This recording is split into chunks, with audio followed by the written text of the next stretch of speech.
In 1683, a cry of terror rang through Europe. The Turks are at the gates of Vienna. The city, fortified like no other, had seemed impregnable. Yet the Turks had besieged it for 62 days, bombarding the Löbel bastion to soften it up for the assault. To the Viennese, the outlook seemed hopeless. Only their Polish allies could save them now. But would they arrive in time to break through the Turkish lines? Einverstanden. Gebt das Zeichen, wir greifen heute an!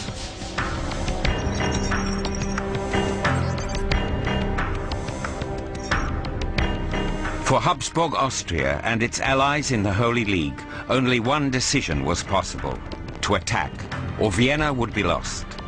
But the Turks had been tipped off. Die Mine soll noch vor dem Abend gezündet werden. Allah wird unsere Feinde vernichten. On the 12th of September 1683, Kara Mustafa staked everything on his sappers. Just one more mine and Vienna would fall. Das sieht verdammt übel aus. Wir haben starke Verluste. Ja. Erstatten Sie Bericht. Wir können uns nicht mehr lange halten. Ich verlasse mich auf Sie. The soldiers manning the walls were exhausted. It was now a matter of hours.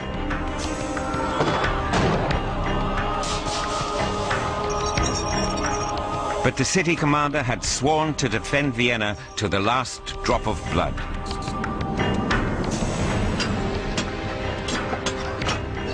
Beneath the Löbel bastion, Turkish sappers were already positioning barrels of gunpowder.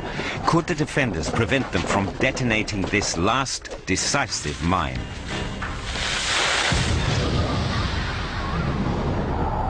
The fall of Vienna would open the door for the Ottomans to conquer all of Western Christendom.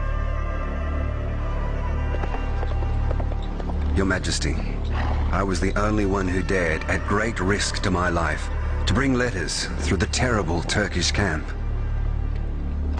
Georg Mikhailovich was the Austrian Emperor's courier. From eyewitness reports, he will tell the story of a day that made history.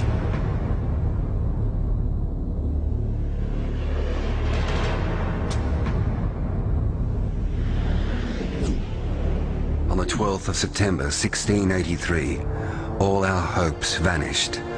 The Turkish sappers had succeeded in blasting a large breach in the Löbel bastion. Day after day, our ranks suffered fresh dead and wounded. Only a few of us were left to fight our arch-enemies. Now, only the troops of the Holy League could save Vienna. In the darkness, I searched desperately for a sign. Where was the relief force, without which we would be lost? Was macht der Kopfschuss, Euer Exzellenz? Danke, Michailowitz, es geht schon wieder. Mehr Kopfzerbrechen bereiten mir die Minen der Türken. Wenn sie es schaffen, noch eine zu zünden, ist die Stellung nicht mehr länger zu halten und Wien steht ihnen offen. Und dann gnade uns Gott. Die Türken werden fürchterlich unter uns wüten. Mit Verlaub, Euer Exzellenz. Vielleicht hält man sie mit ihrem Turban ja für einen Türken. Dann haben sie nichts zu fürchten. A Turkish camp of 25,000 tents lay all around Vienna. The Viennese were encircled. There was no escape. Above ground, the Turks had dug a system of approach trenches all the way to the fortress walls. Underground, they were tunneling in order to explode mines at specific locations along the walls. The collapsed walls would provide perfect ramps for their assault.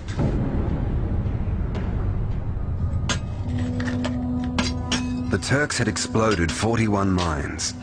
Like rabbits and moles, they were burrowing under our feet day and night. They could detonate a new charge at any time. Were they already preparing the next blast? We had a simple but brilliant idea. We put dried peas on a drum.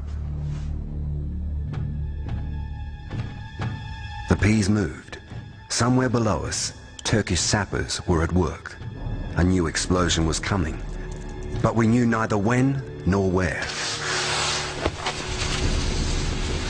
Starrenberg had a rocket sent up into the night sky. Our last desperate cry for help to the army of our allies.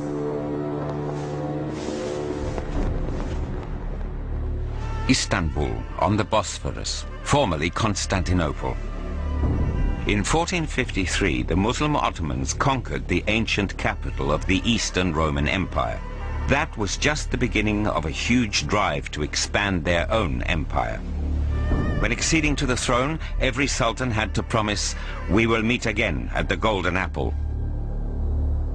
Beyond the Muslim world was the world of the infidel. It was every Muslim's duty to subject the whole world to Islam. And in 1683, Vienna was the golden or scarlet apple. Kızıl Elma bu Türk tarihinin çok umumi bir efsanesi, bir genişleme hedefidir. Bu aslında çok doğuya has bir şeydir. Bir zamanlar Kızıl Elma İstanbul'du. O fethedildikten sonra papalık merkezine Roma'ya yöneldi. Ve şimdi de zamanın politikası icabı Viyana'dır. Bu bir mitostur ve daha çok halk ve askerler, askeri kitle için geçerlidir. Ve geçerliliğini de 18. asra kadar muhafaza edebilmiştir. From Constantinople, the Ottomans wanted to create an empire as great as Rome's. They had already conquered the Balkans and Hungary. Their rule was absolute. However, they allowed their subject peoples to retain their Christian faith.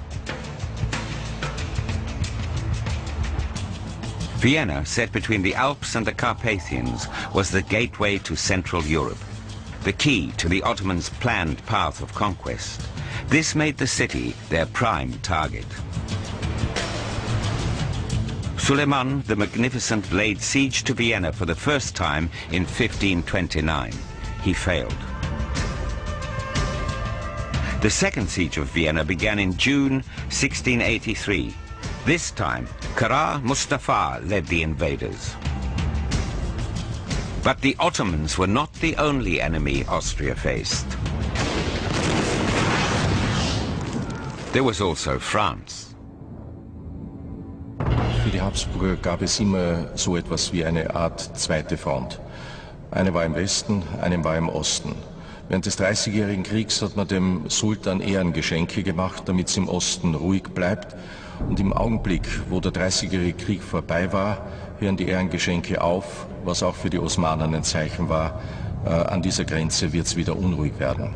Und sie waren bereit, den Konflikt aufzunehmen und ihn sehr offensiv zu führen. After the first Turkish siege, Vienna was rebuilt as one of the most modern fortress cities in Europe. Any invader had palisades and battlements to overcome. A ring of 12 bastions with walls 16 meters high was intended to make the city impregnable. In front of the main rampart was a ditch 20 meters wide. Advanced gun emplacements called ravelins were to keep attackers at a distance. From the ravelins and bastions, Austrian artillery had a clear field of fire. In September 1683, there were 312 guns on the walls, but they were of little use against the Turkish undermining. The Turkish moles beneath our feet were preparing a new blast. That was now certain. We were expecting to be blown sky high at any moment. Wir können uns nicht länger halten. Wenn die Allianz heute nicht angreift, sind wir verloren. Übergeben Sie dieses Schreiben dem Oberbefehlshaber. Ein Hilferuf in allerhöchster Not.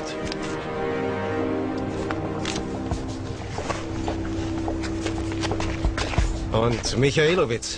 Ja, Seien Sie vorsichtig. zu Befehl. Many letters written in code survived from the time of the siege. They had to be taken through the Ottoman lines. Over and over again, scouts in Oriental dress, like Michailowitz, managed to carry urgent messages between the city of Vienna and the Allied army, and incidentally, to discover the plans of the Turks.